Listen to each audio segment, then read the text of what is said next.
In this video, we're going to look at two very important trig limits. The limit as theta approaches 0 of sine of theta over theta, which is equal to 1, and we're going to prove that right here. And then also the limit as theta approaches 0 of 1 minus cosine theta over theta, and that one equals 0. Now if you plug in 0 into either of those limits, you're going to get 0 over 0. The first one, we're not really proving it. There's actually plenty of detailed proofs out there that are true proofs that you could look at, but I think this will make it believable to you. So take a look at this graph. We have the graphs of three functions: y equals 1 on top, y equals sine theta over theta here in red in the middle, and y equals cosine of theta in blue. So from the graph, I think it's obvious enough that we can go ahead and state that cosine of theta is less than or equal to sine of theta over theta, which is less than or equal to 1, at least on the interval from negative pi to pi.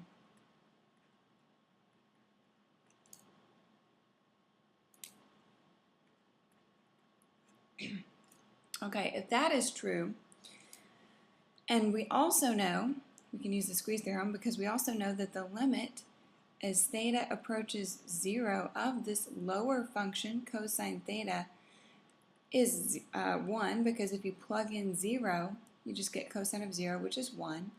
And we know that the limit as theta approaches 0 of this upper function, 1, equals 1, because it's always 1.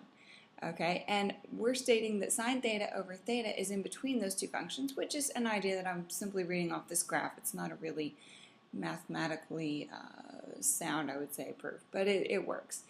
Okay, so because the lower limit and upper limit both equal 1, therefore, by the Squeeze theorem, the limit as theta approaches 0 of sine of theta over theta must also equal 1. Now this limit we're going to prove algebraically. Okay, we're going to really prove this one. So we're going to find the limit as theta approaches 0 of 1 minus cosine theta all over theta. Okay, the way it's written, there's not much we can do, but what we can do is multiply by a fancy form of 1. And the form that I'm going to choose to help us here is 1 plus cosine theta over itself. Okay, it might not be something that you would have thought of, but that's okay. We're going to use that, the idea that this is the conjugate and that it will simplify in order to simplify and find this limit. So let's first add parentheses all around all of these binomials here. Okay, so then we need to FOIL. So we have 1 times 1 in the numerator for my first term. Then my outside term is plus cosine theta. My inside term is minus cosine theta. And my last term is negative cosine theta times cosine theta. So negative cosine theta all squared, or negative cosine squared theta. And in the denominator, we'll just leave it factored. So my outside and my inside term cancel there.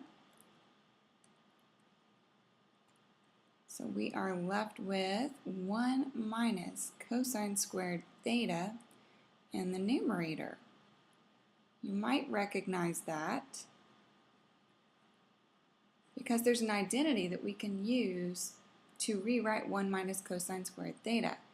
Okay, because sine squared theta plus cosine squared theta equals 1. So if you subtract cosine squared theta from both sides of this equation, you'll get sine squared equals 1 minus cosine squared. So we're going to replace 1 minus cosine squared by sine squared.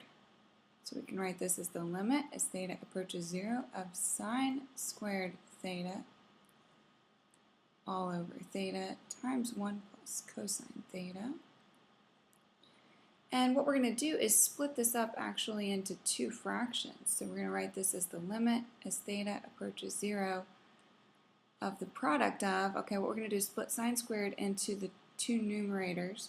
So we'll put sine theta over this theta right here times the other sine theta over 1 plus cosine theta. Okay, now we can split this into a limit, or the limit of a product we can split into the product of two limits by the product property. For limits, so we can write this as the limit as theta approaches 0 of sine theta over theta, which we know that limit, times the limit as theta approaches 0 of sine of theta over 1 plus cosine theta. Now this limit is the special trig limit, which we just showed, equals 1. And the second limit down here we can probably find by just plugging in 0. So we have 1 times sine of 0, at least we're going to try this and see if it works, over 1 plus cosine of 0. Okay, sine of 0 is 0. Cosine of 0 is 1. So we get 1 times 0 over 2, which is 0. So there's a proof of the limit of theta as approaches 0 of 1 minus cosine theta all over theta. Okay, so those are the two special trig limits there that we need to use and memorize. And now we're going to practice finding some other limits. So we're going to use the special trig limits to find these following limits. So we're going to start with the limit as theta approaches 0 of sine theta times cosine theta over theta. Okay, so what you ought to do is pause this video and try each of these on your own first and see how far you can get. Okay, in this first example, I'm going to use the same technique I just did in splitting this up into a product. So let's write this as the limit as theta approaches 0 of sine theta over theta times the limit as theta approaches 0 of cosine of theta. Because we know that that limit equals 1, and cosine of 0 is also 1. Okay, so we have 1 times cosine of 0, which is 1, so this limit equals 1.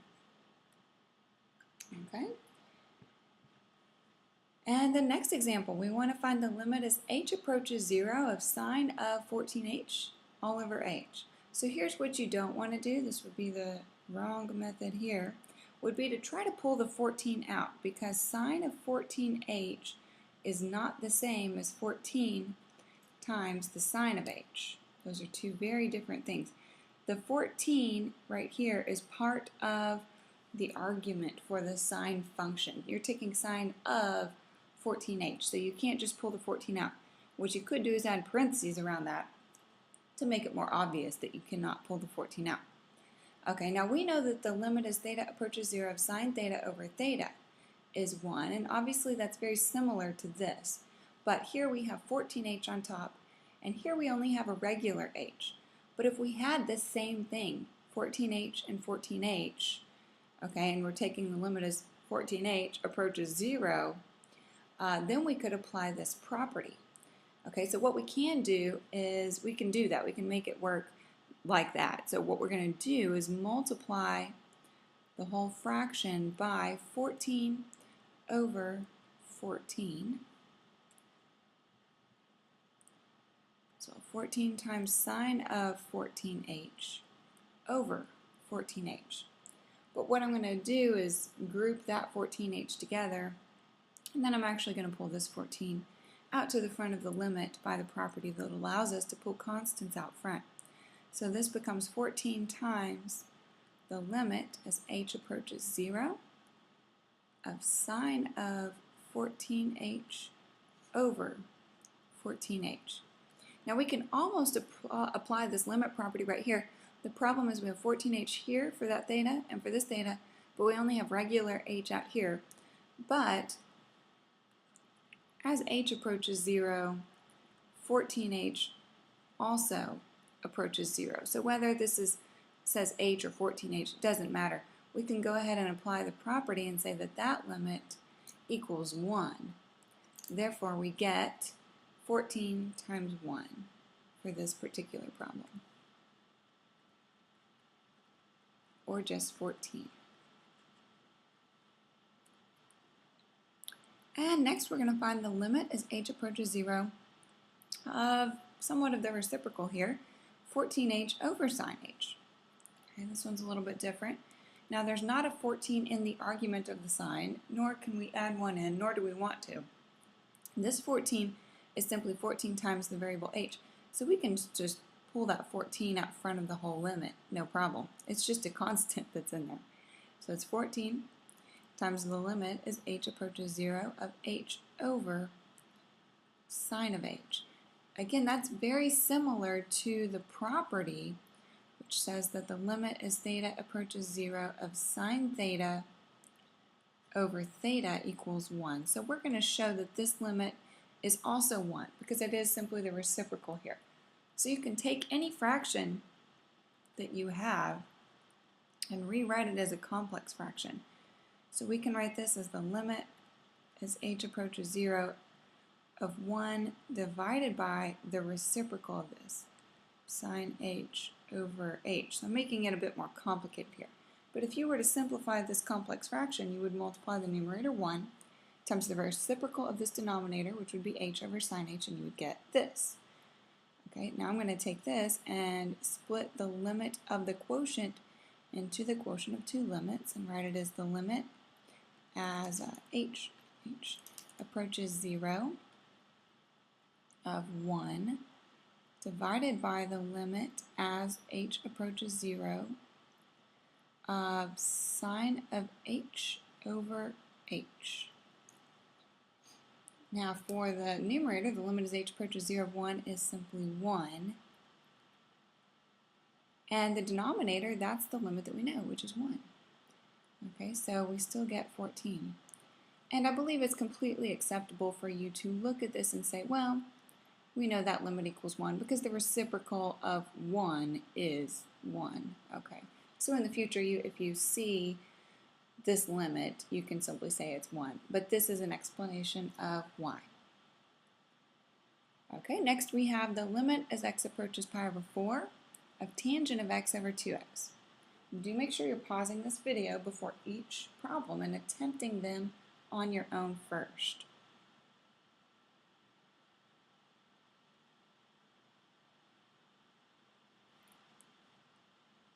For this limit, if you simply plug in pi over 2, you'll get tangent of pi over 2. Pi over 4. You get tangent of pi over 4 over 2 times pi over 4, which there's nothing wrong with. It's not an indeterminate form, so we can simply plug it in and we have the limit. Tangent is continuous, at least around pi over 4. So tangent of pi over 4, quick circle here, it's right there. It's the ratio of y and x, so it's 1 over 1, or simply 1, over 2 pi over 4 reduces to pi over 2. So flipping that reciprocal, we get 2 over pi. Okay, and the next one, we have the limit as t approaches 0 of tangent of 8t over t times secant of t. Now we don't have a lot of properties for tangent and secant, so if you don't know what to do, and it is true if you plug in 0 here, you do get 0 over 0, then I recommend perhaps writing these tangents and secants in terms of sine and cosine to make it a little bit more easy to work with. So that's what I'm going to do. So we're going to write this as the limit as t approaches 0 of the quotient of, let's see, tangent of 8t. Tangent is the ratio of sine and cosine, so I'm going to write it as sine of 8t over cosine of 8t. And then t times secant of t. Secant is 1 over cosine, so let's write that as t over cosine of t. And let's multiply by the reciprocal of the denominator to simplify. So my numerator right here, I'm going to put first, is sine of 8t over cosine of 8t. I'm going to multiply that times the reciprocal of this denominator, which is cosine of t over t. Now we can't simply pull the 8 out right here. There's nothing, we can't just pull that out. so the cosines don't cancel. But what I'm seeing here is I know that sine of 8t over t, I could find that limit, and cosine of 0 is equal to 1. So what I'm going to do is reverse these two denominators here. And let's write this as the limit as t approaches 0 of sine of 8t over t times cosine of t over cosine of 8t. And we still have parentheses around the whole thing here. So what we could do is split this into two limits and then apply the same process that I did previously when I had something similar to this, which was to multiply by 8 over 8. Let's just go ahead and do that here. Let's multiply by 8 over 8. This 8 in the numerator I'm going to pull out to the front of the limit. So we'll have 8 times the limit as t approaches 0 of sine of 8t over 8t. And as t approaches 0, 8t, of course, also approaches 0. So that limit is equal to 1. And that's times the limit as t approaches 0 of cosine of t over cosine of 8t. And that limit we can find by simply plugging in 0. So with 8 times 1 times cosine of 0 over cosine of, well, cosine of 8 times 0 is just cosine of 0. And cosine of 0 is 1, so we have 8 times various forms of 1, so limit is equal to 8. Okay, and again, make sure you pause the video, try the next one on your own first. So in this one, we want to take the limit as t approaches 0 of 1 minus cosine t over sine t. Okay, now you should recognize the 1 minus cosine t as being part of the special limit, which we know equals 0. And the sine t, well, both the two special limits, the two special trig limits, let's go take a look at them. Both of them have a plane theta.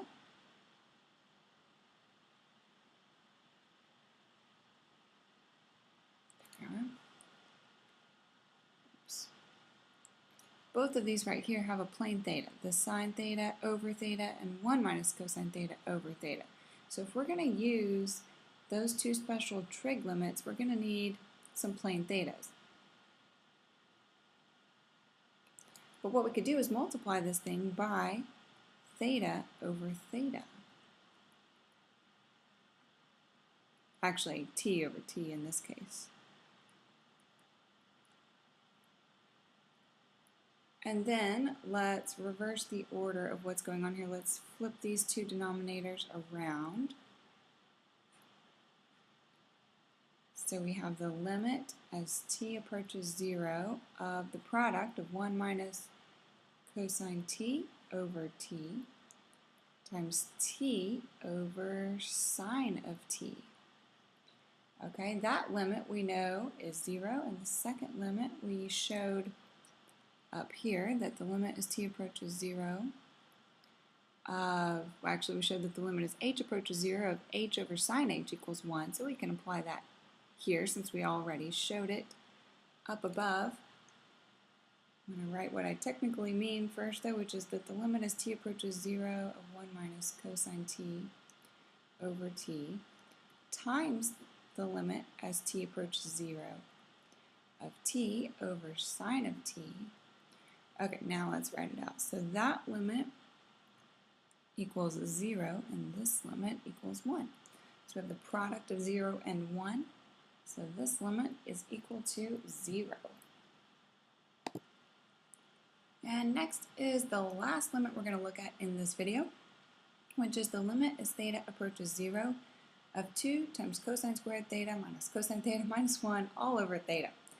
Well, the numerator, hopefully you recognize, looks kind of like a quadratic. So we're going to try factoring it as if it's a quadratic, okay? And the quadratic that it's similar to is, if you want to write it with x's, it would be 2x squared minus x minus 1, except we have cosine theta instead of x's, but it might be easier to factor in this x form just to figure out how to factor it. So let's see. 2x squared, we can break up into 2x and x. 1 will have to be 1 and 1, and we want a negative 1 in the middle, so let's put a negative there. Plus there, it does appear that the outer and inner terms do combine to negative x. So this should factor into 2 times cosine x plus 1 times cosine x minus 1. So we have the limit as theta approaches 0 of 2 times cosine theta, looking back over here again, plus 1 times cosine theta minus 1. That's all over theta. And of course you can FOIL this out to check that the numerator does expand to that. Now we have to figure out where to go from here. I know that my special trig limit says the limit as theta approaches 0 of 1 minus cosine theta, which is the opposite of this numerator, over theta is 0. I know that one. And there's really no problems, or going to be no problems with just plugging in 0 into this factor. So let's split this up into a product of two limits. Let's write it as the limit as theta approaches 0 of this factor, 2 cosine theta plus 1, times the limit as theta approaches 0 of cosine theta minus 1 over theta. Now the way I can forcefully write this, the same as the limit property, is to factor a negative 1 out. Okay, so we'll do that in just a moment.